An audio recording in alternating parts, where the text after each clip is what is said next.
An Ghaeilge. Seoid luachmhar agus cuid gcultúr. Pictiúr a hain. Feicimid Seán agus Mára taobh amach de thioppa ceoil I lár na carach. Dar le fógra crochta an doras tá sladmharga na casca siúl faoi láthair. Tá áthas an domhain orthu fógra as Ghaeilge a fheiceáil. Ansin, socraíonn siad iarracht dhéanamh an Ghaeilge a churchan cín iad féin.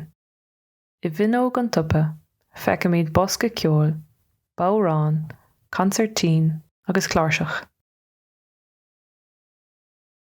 Pictiúr a dó. An seo, feicimid Seán agus Mára ina suí os cór an ríomhaire.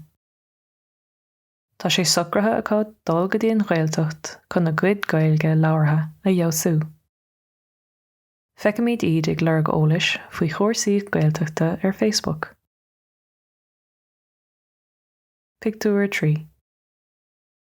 Ní fada go bhfuil tros go dtí an spidéal eagratha acu. Búlann siad le daoine nua ann agus tá an deis acu a cuid Ghaeilge a chleachta. Bunaíonn siad tainmh agus tarbha as na himeachtaí éagsúla sa spidéal. Céalathe sa nithe agus cluichí eadfeile ar an trá I rith an lae. Tá an ghrian ag scoilte na gcloch agus chuireann an dá aimsir go mór leis an tíre. Pictiúr 4. Meán fór tá ann agus tá Seán agus Mára ar ais ar scoil tar éis na laethanta saoire. Bartaíonn siad agus cúpla caraló ceorcail cainte a agrú ag am lón. Feicimid iad I mbun chomhrá as Ghaeilge le chéile. Is iontach an radharc é. Pictiúr 5. Sa pictiúr seo feicimid Mára ag éisteach le clár ar raidió na Gaeltachta. Tá an app íslódáilte aici ar a phone póca agus bunaíonn si an tainmh astí. Ansin, feicimid Seán agus Mára ar a sábhaíonn só os cór na telefíse ag buint sult as ceann de na cláracha iontacha ar TG4. Pictiúr 6.